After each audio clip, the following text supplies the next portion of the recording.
Hello friends, आप सभी का मेरे यूट्यूब चैनल में स्वागत है। फ्रेंड्स, आप देख रहे हैं सजाओ क्लासेस चैनल को, जहां पाते हैं मेडिसिन के बारे में आप संपूर्ण जानकारी। दोस्तों, आज की इस वीडियो में हम बात करने वाले हैं एनएस फ्लूइड के बारे में, जिसे आप नॉर्मल सलाइन के नाम से भी जानते हैं।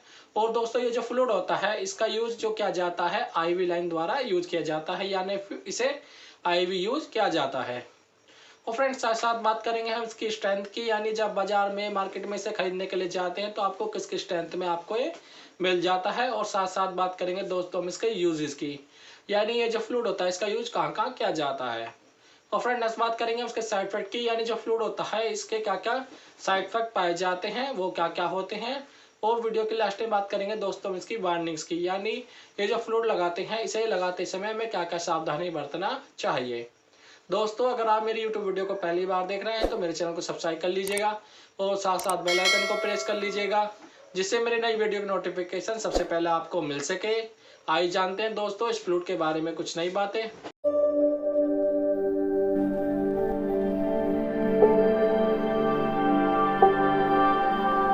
फ्रेंड्स, आप सभी का फिर से मेरी YouTube वीडियो में स्वागत है।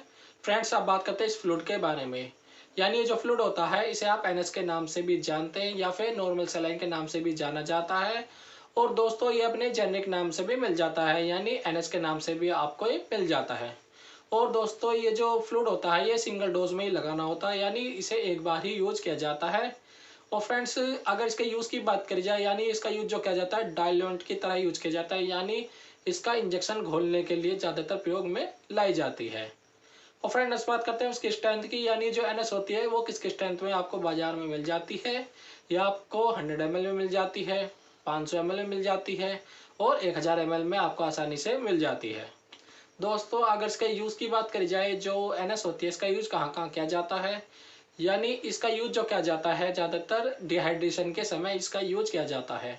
यानी जब किसी के शरीर में क्या हो जाती है, डिहाइड्रेशन की कमी हो जाती है या फिर पानी की कमी हो जाती है, उस दौरान इसको लगाया जाता है। यानी जैसे आप किसी पेशेंट को डायरिया हो जाता है, उसके दौरान क्या होता है, शरीर में कमजोरी हो जाती है या फिर शरीर से क्या हो जाता है, वाटर लॉस हो जाता है या फिर इलेक्ट्रोलाइट्स कम हो जाते हैं, तो उस दौरान इसका यूज किया जाता है। या फिर इसका यूज जो किया जाता है नोजिया वोमिटिंग के समय भी इसका यूज किया जाता है। यानी जब कोई पेशेंट है जिसे नोजिया वोमिटिंग लगती है तो उसके शरीर से क्या हो जाता है, वाटर लॉस हो जाता है या फिर पानी की कमी पड़ जाती है, उस दौरान भी दोस्तों इसका प्रयोग किया जाता है। फ्रेंड, जो यूज किया जाता है इसका डायल्यूएंट की तरह इसका यूज किया जाता है।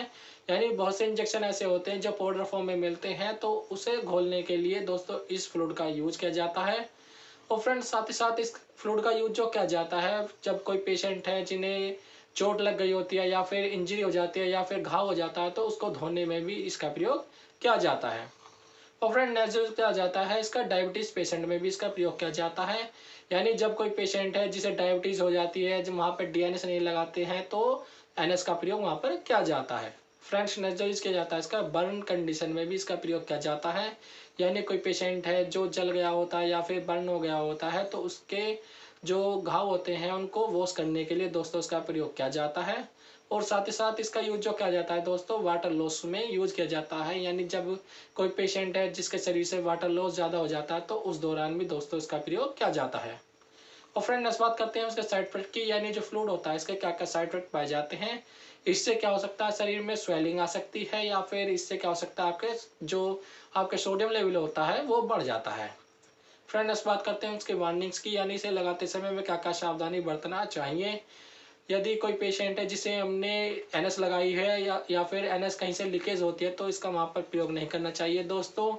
या फिर कोई एनएस है जिसके अंदर कोई पार्टिकल्स है या फिर कोई गंदगी इसके नज़र अंदर आती है, तो आप इसको वहाँ पर यूज नहीं करना चाहिए। और दोस्तों, इस एनएस को बिना डॉक्टर की सलाह के यूज नहीं करना चाहिए या फिर बिना किसी नर्सिंग स्टाफ के बिना देख रेख में इसे बिल्कुल भी नहीं लगाना चाहिए। दोस्तों, ये तो इसके बारे में इन्फॉर्मेशन। अगर आपको मेरी यूट्यूब वीडियो पसंद आई हो तो लाइक करें, कमेंट करें और शेयर करें, और अपने दोस्तों में ज़्यादा शेयर करें जिससे वीडियो किसी और के भी काम आ सके।